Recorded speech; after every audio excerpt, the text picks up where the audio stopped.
Acabou de ouvi-lo. Graças a Deus. Quero saudar a igreja com a paz do Senhor Jesus, né? Estou regressando agora ali da região dos lagos, né? Eu acabei de chegar e eu não imaginava que estaria a tempo, né? Porque tantas coisas vão acontecendo e a gente vai fugindo do controle. Graças a Deus, nós temos um compromisso, né? E eu falo assim, eu precisei quebrar pedras para estar aqui hoje, né? Mas é um compromisso que a gente tem, né? E agora nós sabemos que algumas pessoas já estão nos cobrando, né, um posicionamento. E hoje nós vamos tirar aqui algumas dúvidas, se alguém tem dúvidas, né, sobre a situação que nós estamos passando, muito delicada, né? E todo mundo aqui sabe da sua posição. O que está acontecendo com a nossa posição aqui? Quem é que está com a razão? Quem está com a razão? Israel ou os palestinos? Alguém sabe? Não. Tem dúvidas, né? Os dois estão errados. Os dois, né? Por quê? Porque nós vamos ver aqui que isso é briga de parentes. E quem se meter no meio, quem é que não pode se meter no meio? A igreja não pode se meter no meio. E vamos tomar partido? Abre a tua Bíblia. Salmo de número 122. E nós vamos ver qual é o partido que nós devemos tomar.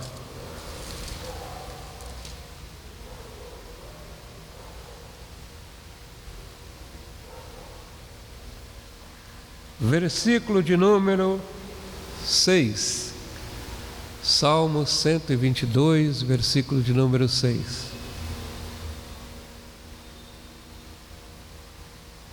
Amém? Diz assim: orai pela paz de Israel. Está escrito aí?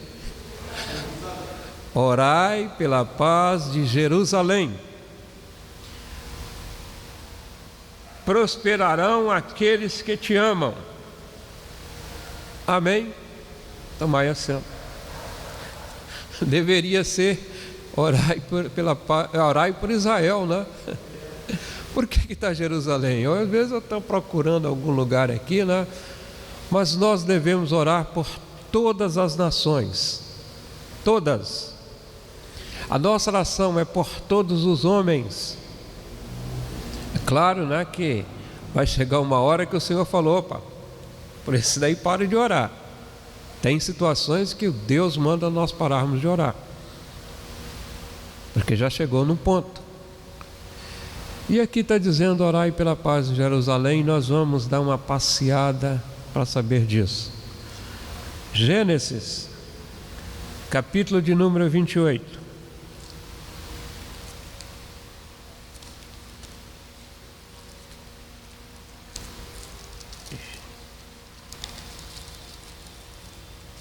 Cadê o Gênesis 28? Gênesis do número 28. Tem títulos aí, né? Mas antes do 28,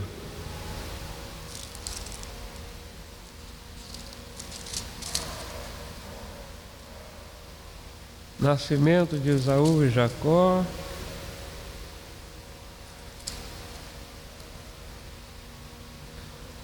Gênesis 25, antes do 28. 25, versículo 12, e depois o 19, e que fala assim: estas, porém, são as gerações de Ismael. Versículo de número 19: estas são as gerações de Isaque, filho de Abraão. Eu não li o versículo 12 todo. Versículo 12: essas são as gerações de Ismael, filho de Abraão, em que a serva Sara Agar, egípcia, deu a Abraão. O versículo 19 diz assim: e essas são as gerações de Isaque, filho de Abraão. Abraão gerou a Isaque. Essa história todo mundo conhece. Quem não conhece, nós vamos na internet hoje que tira todas as dúvidas, né? A descendência de Abraão, ela começa com Ismael, que foi o primeiro, ele foi o primogênito, e depois vem Isaque. Aí todo mundo conhece a história, como é que foi que aconteceu, como é que primeiro veio Ismael e depois foi uma providência humana para ajudar a Deus, aí não dá certo. Nasceu Isaque e depois a promessa de Deus era que Sara teria um filho. Veio Sara. E quando veio Sara, aí problema todo. Ismael, ele começava a tratar, debochar do Isaque. A Sara se sentiu mal, e a mesma Sara que deu essa providência, ela pede agora uma outra providência para Abraão. Despede o Ismael, porque estava causando já problemas ali. E Abraão, ele queria manter a palavra dele, mas Deus fala: pode fazer o que ela fez, o que ela mandou. Aí despediu Ismael, mas o Senhor cumpriu em Ismael promessas de fazer ali um povo, né? E que esse povo nós sabemos que são os árabes. E para Ismael, era filho da promessa, tinha uma promessa garantida para Isaque. Agora vamos lá para o versículo de número 28. Oi? Não. 28. 28. Capítulo 28, isso mesmo, capítulo 28. Isaque chamou a Jacó e abençoou e ordenou-lhe, disse-lhe: não tomes mulher de entre as filhas de Canaã. Levanta-te, vai a Padã Arã, casa de Betuel, pai da tua mãe. Toma de lá uma mulher das filhas de Labão, irmão da tua mãe. E Deus Todo-Poderoso te abençoe e faça frutificar e te multiplique, e faça frutificar e te multiplique, para que sejas uma multidão de povos. E deu a bênção de Abraão, e a ti e a tua semente contigo, para que herança possuas a terra de tuas peregrinações, que Deus deu a Abraão. Assim enviou Isaque a Jacó, o qual foi a Padã Arã, e Labão, filho de Betuel, o arameu, irmão de Rebeca, mãe de Jacó e de Esaú. Vendo, pois, Esaú que Isaque abençoara Jacó e ouvira Padã Arã para tomar a mulher para si dali, e que, abençoando, lhe ordenara, dizendo: não tomes mulher das filhas de Canaã. E que Jacó desobedecera a seu pai e a sua mãe, e que Jacó obedecer a seu pai e a sua mãe, e se for a Padã Arã, havendo também Esaú, que os filhos de Canaã eram maus aos olhos de Isaque, seu pai, foi Esaú a Ismael e tomou para si mulher, além das mulheres de Malate, filha de Ismael, filho de Abraão, irmã de Nebaiote. Aqui começa a nossa história. Qual é o pai dos árabes? Ismael. Esaú, vendo que ele tinha perdido a primogenitura por causa de um prato de lentilhas, e aí houve aquela manobra da mãe de Jacó para haver uma troca da primogenitura, mas isso nós vimos que já era coisa que Deus já estava prevendo acontecer, né? Aí ele vai e faz justamente o contrário daquilo que o pai tinha mostrado para o filho, para o Isaque, aliás, para o Jacó. Esaú vai e para onde? Ismael. Aí é uma aliança de Ismael com Isaac. Então na vez passada nós vimos que essa descendência de Esaú, ela é diferente dos árabes, a descendência de Ismael. Então os árabes é descendência, o pai dos árabes é Ismael. E o pai, aí nós chegamos nos palestinos, Esaú. E nós chegamos na descendência de Esaú, um neto chamado Amaleque. Esse dentro dos palestinos, ou seja, o palestino é um grupo, descendência de Esaú, que mais adiante nós vamos ver que Esaú é Edom. Descendência de Esaú, quer dizer, é um grupo separado dos árabes, e dentro desse grupo separado tem um grupo agora que é descendência dos amalequitas.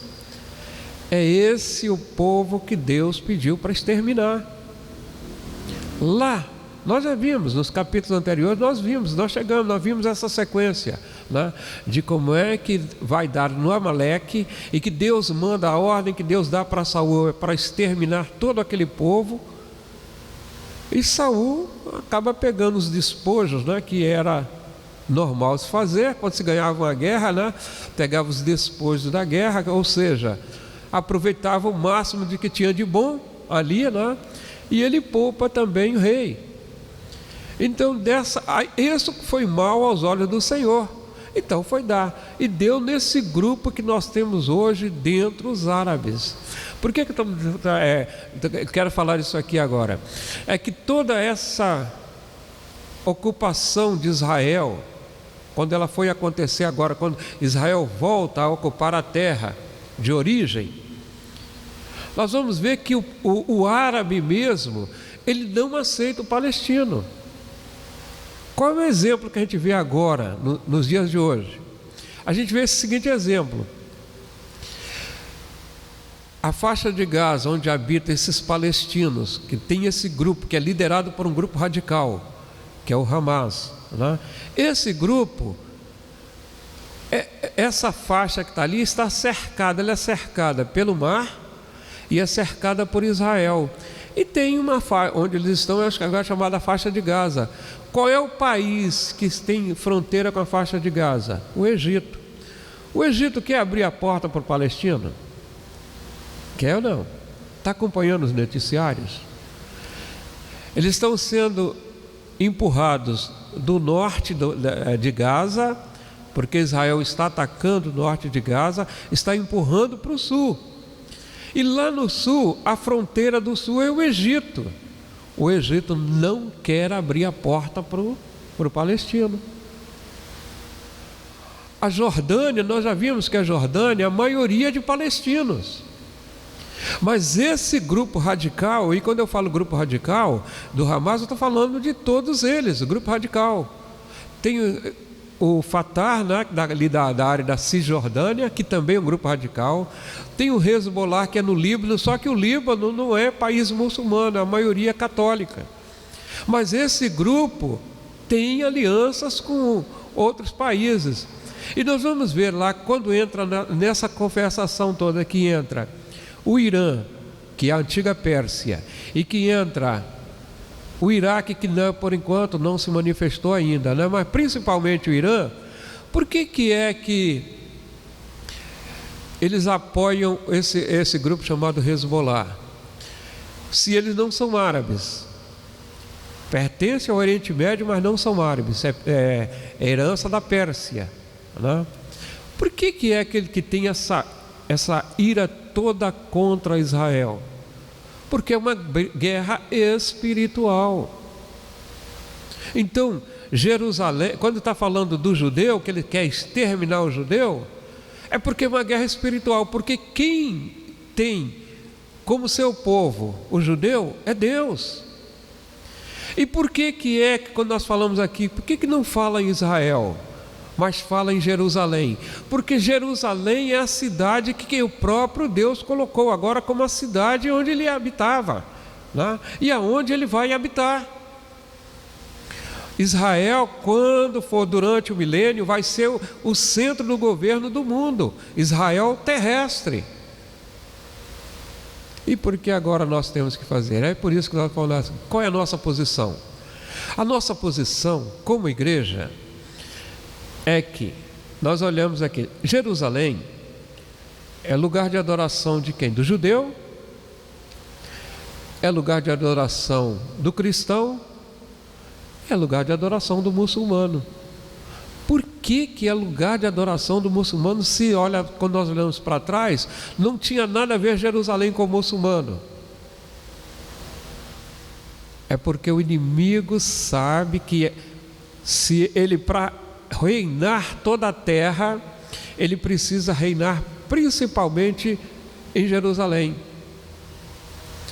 É por isso que quando vai dali, e tudo isso que está se armando para acontecer, é que vão causar ruínas, principalmente ali na mesquita, né, onde é o lugar do templo, foi o lugar do templo de Salomão, e que o judeu vai colocar o templo ali. Na hora que ele sair dali, ele vai sair como rei dessa terra, o anticristo, uma pessoa humana. Em princípio é o anticristo, é uma pessoa humana. O líder vai sair dali como rei da terra. Depois é que ele, não sei como é que será, mas de repente vai ser uma possessão demoníaca dessa, que Satanás vai ocupar o lugar dele. É nessa hora que isso aqui, Israel vai levar um susto. Então agora, por que eu estou chamando isso aqui? Para nós ficarmos atentos, porque nós somos, a nossa posição é, como igreja, nós somos pré-tribulacionista. O que é isso? É que vai começar um período, aquela última semana de Daniel, ela vai começar no início da grande tribulação. São um período de 7 anos. E esses 7 anos, a gente vai ver lá como o inimigo trabalha nesses 7 anos. E por que ele instituiu o ano de 2023? Eu não sei se vai acontecer agora. Mas por que ele instituiu o 2023? Lembra da agenda da ONU que nós comentamos muito, a Agenda 2030? Lembra dela? A Agenda 2030 é que o ano de 2030 vai ser, para o homem, vai ser um ano em que vai começar o reinado da nova era. Então 2023, 2030 menos 7, quantos anos dá? E que ano que dá? 2023. Por que o mês de outubro de 2023 teve tanto acontecimento assim? E foi uma sequência de acontecimentos que foi acontecendo lá. É porque é algo chamado cabalístico. Viu os eventos que aconteceram. Eu tenho uma relação dos eventos que aconteceram só no mês de outubro. Tem uma relação aqui, as coisas que aconteceram. Teve uma estrela. Deixa eu pegar, logo em seguida me cobra. Eu tenho uma relação aqui dos acontecimentos que aconteceu no céu só no mês de outubro. E chegou agora, né, esse eclipse solar, né, coisa que chamou a atenção de todo mundo. E vai acontecer mais adiante, o negócio chamado, vai acontecer na Lua também, depois vamos olhar lá, que é um evento que é chamado de a Lua de Sangue, tudo no mês de outubro. E quem olhou isso aí já sabia que no mês de outubro ia acontecer, ia coincidir com um negócio chamado Sexta-feira 13, no mês de outubro. Esses eventos todos estão acontecendo de uma forma assim, olha, nós olhamos, nós não ficamos assustados, porque nós sabemos que é cumprimento da palavra de Deus. E o dia 31 de outubro é outra data satânica. São eventos que estão acontecendo. Então vamos falar, mas isso aí não é que eles são adivinhos, nada disso não, eles consultam. Por exemplo, quem quiser saber quando acontecerá a próxima sexta-feira 13, é só olhar o calendário E vai descobrir, opa, vai acontecer sexta-feira 13, daqui, por exemplo, daqui a 4 anos, ou mais ali. Vai olhar lá e vai ver que isso acontece. Então eles vão programando os eventos para isso, o homem, programando evento para acontecer tal data. Esse eclipse solar, já sabia há muito tempo que iria acontecer. Vai acontecer daqui a tantos anos de novo. Então é coisa fácil de prever. Que a ciência hoje prevê isso aí. O cometa Halley vai passar tal dia, tal hora, vai passar nesse ponto aqui, eles preveem tudo isso. Então eles programam os eventos. E esses eventos que estão acontecendo foram programados. É como se estivesse colocando assim, é como se estivesse colocando, quer matar um boi? Vai juntando num determinado lugar. Junta o boi num curral. É fácil de alimentar e também é fácil de matar. Então tudo isso programação humana. Mas quem é que está por trás disso? Satanás está por trás disso. Então Jerusalém, o Senhor colocou e chama de pedra de tropeço. Então está tudo em volta ali. Então ele já sabe, o inimigo conhece as escrituras e sabe que o Messias virá para Israel na Terra Santa, Monte Sião, já sabem. Então, se alguém quiser tomar o lugar de Cristo, vai ter que fazer um evento para que aconteça em Jerusalém. Eu não estou dizendo que eles estão falando que Jesus vai voltar a tal data, não. Mas eles vão forçando a barra, porque essa agenda da ONU, ela já foi mudada várias vezes. Ela teve uma data lá, tu lembra do ano 2000? Todo mundo ficou espantado. Na virada do ano 2000 vai acontecer tanta coisa. E o negócio chamado era bug do milênio, né? Os computadores iam entrar em pânico, ia voltar tudo lá. E eles se baseavam numa profecia de quem? Do Nostradamus. E dizia assim, né? Como é que era a profecia dele? 1000 passará, mas 2000 não chegará. Então vai acontecer lá. Alguém lembra como é que teve os eventos para acontecer em 2012? Essa agenda já teve a data, já teve o ano de 2012. Estava preparando tudo, né? O calendário dos maias, acho que o calendário dos maias, que de repente aparecia lá, não acontece nada, então vai acontecer algo terrível ali. Então essa agenda estava preparada para se cumprir em 2012, não aconteceu nada. Primeira Guerra Mundial, ninguém esperava, mas a Segunda Guerra Mundial, todo mundo achava que ali seria, vai levantar dali o inimigo, quando de repente Deus transforma tudo, muda tudo e volta a estaca zero. Agora estão programando, porque o Albert Pike, que era um dos mentores, né, da nova era, estava programando que o Cristo da nova era, que é o anticristo, viria depois de 3 guerras mundiais. Primeira guerra foi a Segunda Guerra Mundial, e a Terceira Guerra Mundial está sendo preparada para acontecer. Pelo homem vai acontecer. Tudo programado para acontecer. Os pontos lá, todos os pontos de conflito, todos eles já está pronto. O Brasil vai estar fora nada. O Brasil agora é centro de tudo. Lembra dos navios iraquianos que aportaram aqui? É só colocar um navio aqui, ou qualquer coisa, um avião russo, ou chinês, ou iraniano, igual os navios tiveram aqui. A China já colocou, já teve navios aqui da China. A primeira bomba viria aqui para o Brasil, ou não a primeira, mas uma das primeiras, uma bomba atômica, um míssil, né? Então a gente não está fora desse tal. Então todo lugar não vai ter lugar seguro na terra. E vai ser, se acontecer essa guerra mundial, vai ser uma coisa tão rápida que as armas, o armamento que o homem tem são coisas terríveis, nós não imaginamos quais são. Tem armamento até espacial. Mas estão. Eu falo isso porque a gente tem acompanhado desde algum tempo lá, né? Como é que prepararam o alimento, como é que de repente vai sumir todos os alimentos. Vai acabar. E aí vai ter alguém que vai ter o controle disso aí. Mas já tem uma arca de Noé dos alimentos lá na Noruega. É Svalbard, na Noruega. Aquele cofre lá com todas as sementes lá. E quem quiser comer feijão, arroz ou qualquer tipo de semente, tem que agora ir lá pegar a matriz para plantar. Só que quando plantar, vai plantar, comer, na hora que for plantar de novo, não vai nascer, porque é semente estéril. Aí tem que ir de novo, não é? Tem portais que o homem está querendo abrir.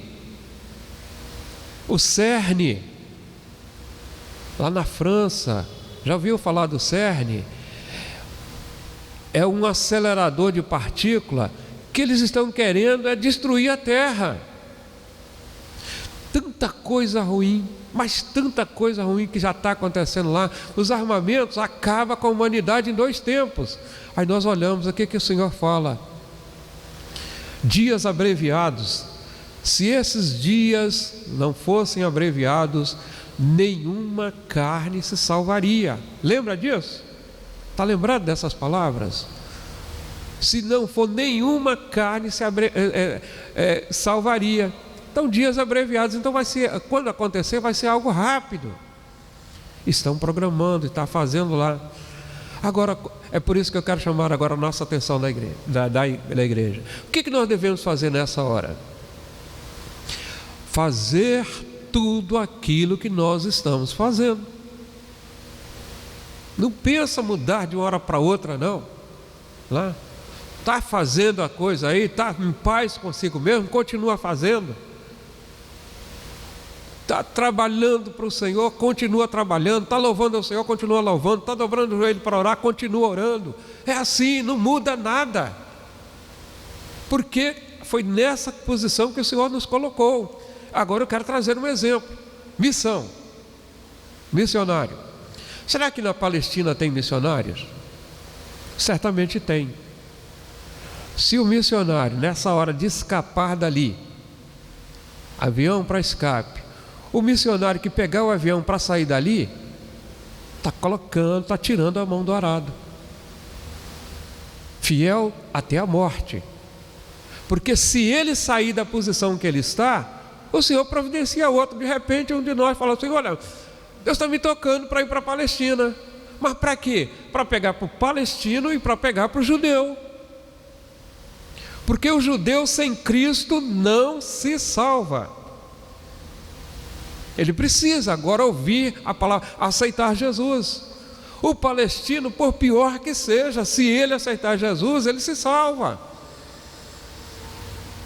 Porque nós não entendemos que a salvação ela não atinge todos os homens. Cristo morreu por todos os homens. O sacrifício de Cristo na cruz do Calvário não foi inferior àquilo que Adão fez no Jardim do Éden. Se o pecado de Adão atingiu todos os homens, ou seja, toda a raça humana, o sacrifício de Cristo atinge toda a raça humana, mas nós sabemos que nem todos vão se salvar, porque é uma aliança. Mas o preço já está pago. Só não é alcançado quem não quiser. Seja palestino, seja judeu, seja grego, homem, mulher, rico, pobre.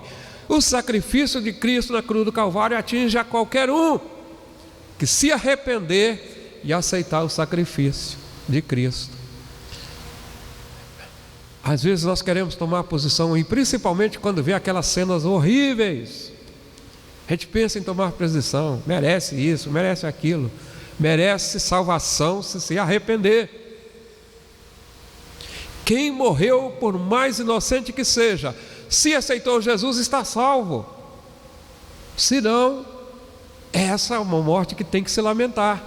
Deus não tem prazer na morte do ímpio, mas tem prazer na morte do justo. Se tiver salvo, alcançou a salvação.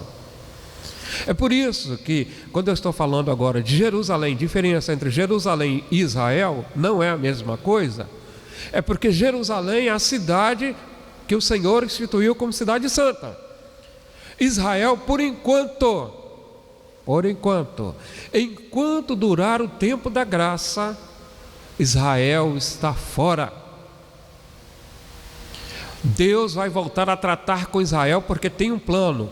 No final da grande tribulação é que aí sim, o remanescente fiel será salvo. Ainda que o meu povo seja como a areia do mar, só o remanescente se salvará. A promessa de Deus para Abraão vai se cumprir. Israel no final vai se juntar com a igreja e serão um só rebanho e um só pastor. Ou seja, como nação, Israel vai ser trazida de volta para o Senhor. Mas no momento, Israel não tem o Espírito Santo de Deus. A nação Israel, ela já está instituída como nação, já foi reconhecida como nação para cumprir aquilo que Deus tinha falado, que ele ia voltar a ocupar a terra. Livro de Ezequiel, Vale dos Ossos Secos.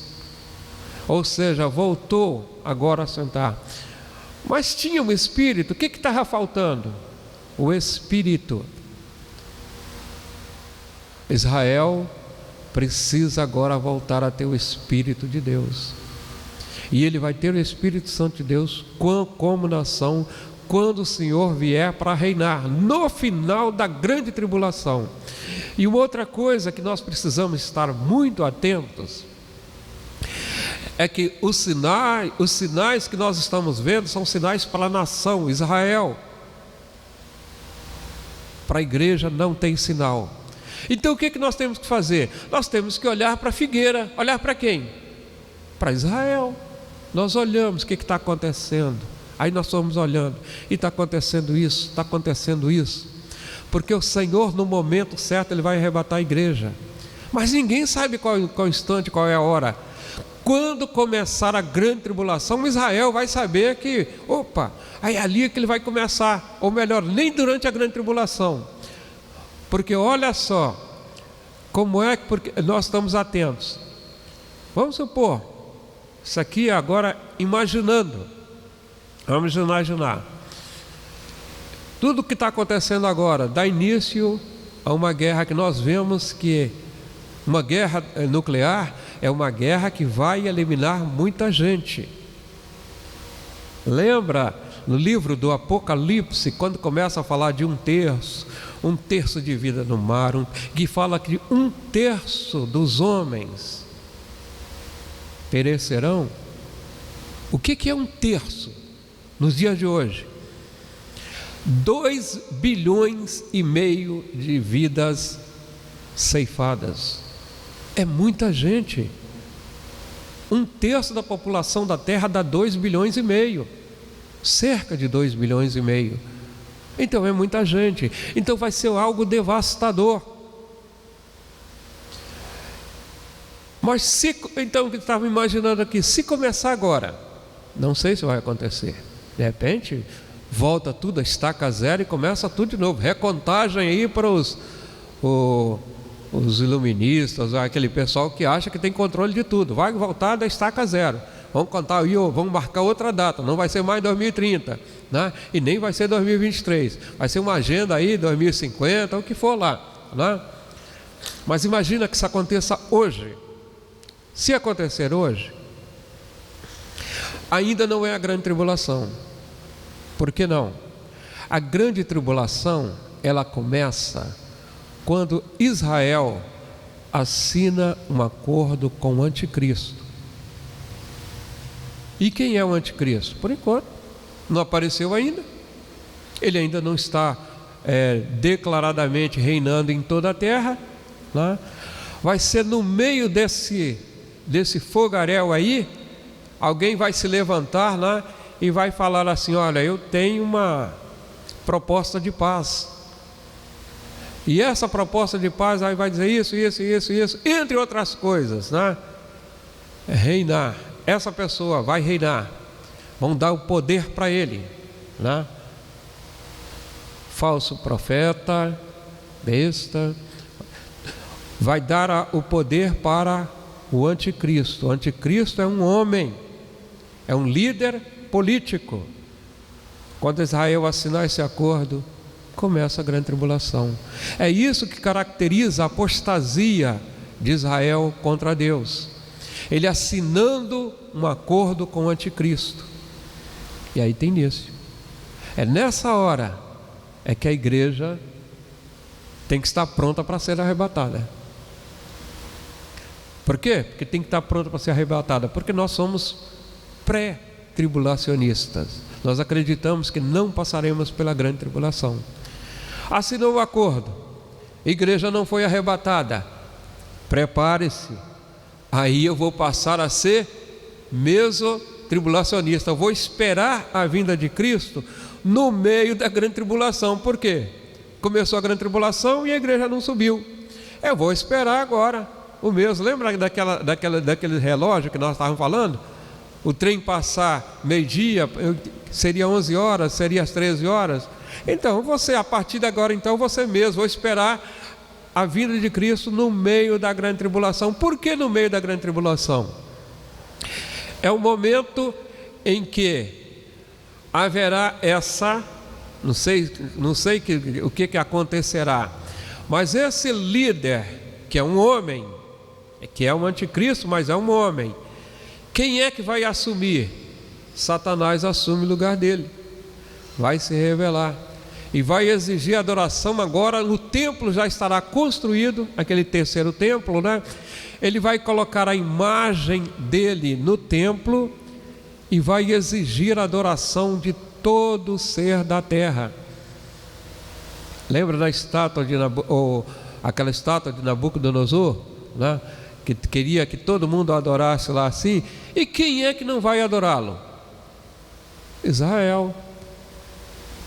Israel vai, peraí, isso é profanação do templo, isso é a abominação, a mesma coisa que aconteceu lá no templo de Herodes, né? Em que ele colocou, o antigo Epifânio colocou a imagem, imolou uma porca no santuário, né? Aquela profanação chamada de abominável da desolação. Quando ele colocar a sua imagem no templo e exigir adoração, o que Israel vai falar? Não é esse, porque Israel aprendeu ele levou tanta paulada para aprender a adorar somente a Deus, a nenhum ídolo. Então é nessa hora que ele vai falar, não, isso não, e não vai adorar. É nesse momento que vai começar agora aquele período que era período, os 3 anos e meio, que era um período de paz, vai se transformar no inferno para Israel. Aí sim, vai todas as nações se fechar para tentar exterminar Israel. Aí que vem, aí agora que é aquela batalha, né? Reunindo todos eles ali para vir contra Israel durante no meio da grande tribulação. A igreja não vai estar aqui, nós não cremos nisso. Nós cremos que a igreja já foi arrebatada desde o início, mas é Israel, é Deus falando com Israel. E por que esses 3 anos e meio depois, vamos supor, pegar o exemplo hoje, guerra que está dizimando muita gente, acordo assinado e vem um período de paz.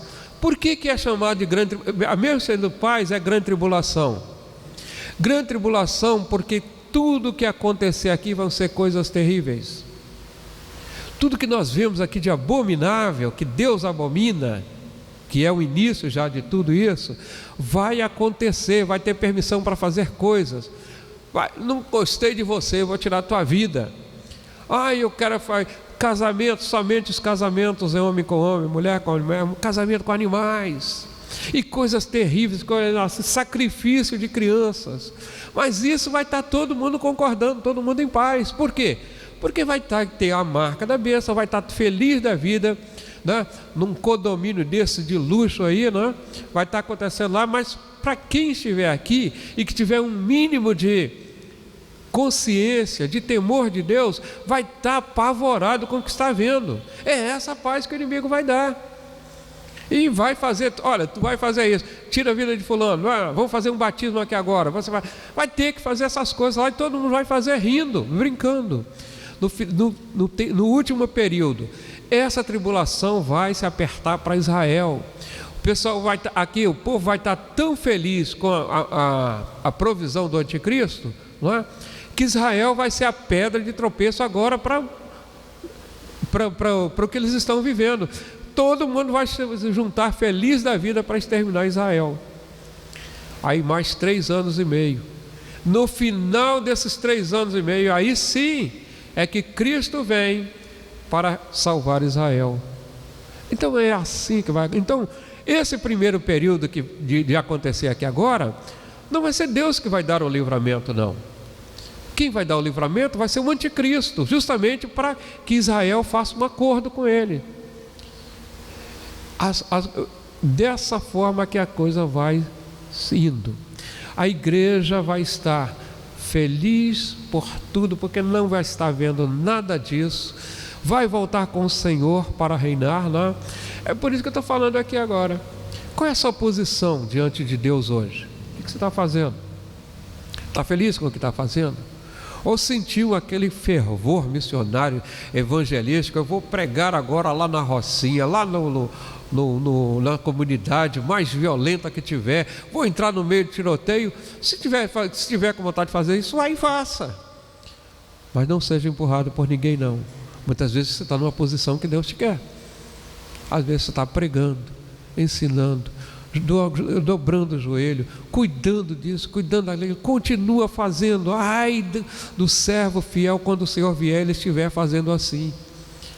É por isso, eu estou dando essa ênfase no missionário, é que lá no Amazonas,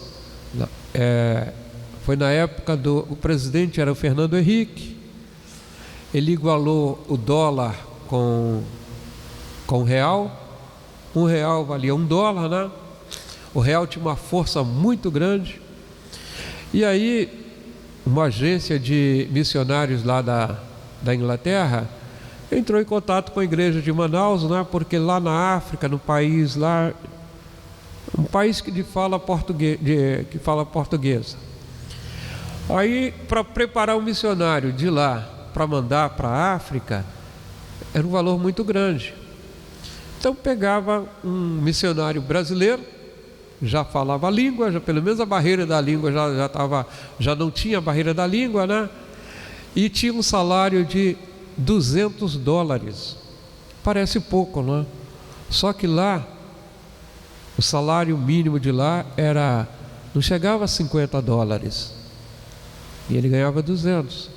E um dos missionários, né, que foi para lá, assim que chegou lá, só tinha uma filha. Foi ele, a mulher e uma filha. Assim que chegou lá, a filha pegou malária e morreu. A filha tem uns 8 anos mais ou menos, não estou falando de memória, né? E o pastor lá da igreja de Manaus, né, ele falou assim: olha, se está à vontade, pode vir. Ele fala: pastor, agora eu tenho motivo para ficar. E ficou. Graças a Deus por isso, decisão tomada, né? Ele ia voltar para quê? Um outro missionário, né? Não lá de Manaus, mas isso agora eu conheço o testemunho dele. Sentiu vontade de também ir para a África. Na África estava tendo aquelas guerras tribais, verdadeiras guerras, de pessoas chegar assim e dizimar, né, alguém de uma etnia diferente, né? E quando ele foi para lá, era próspero aqui, né?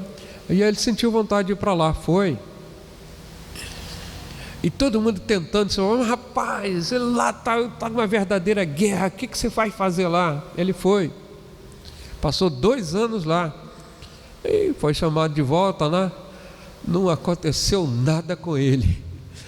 Quando ele chega aqui, na Avenida Brasil, um tiroteio na Avenida Brasil, quase que ele morre. Ele fala: meu Deus, eu vim de lá para morrer aqui, né? Deus tem planos, então Deus guarda.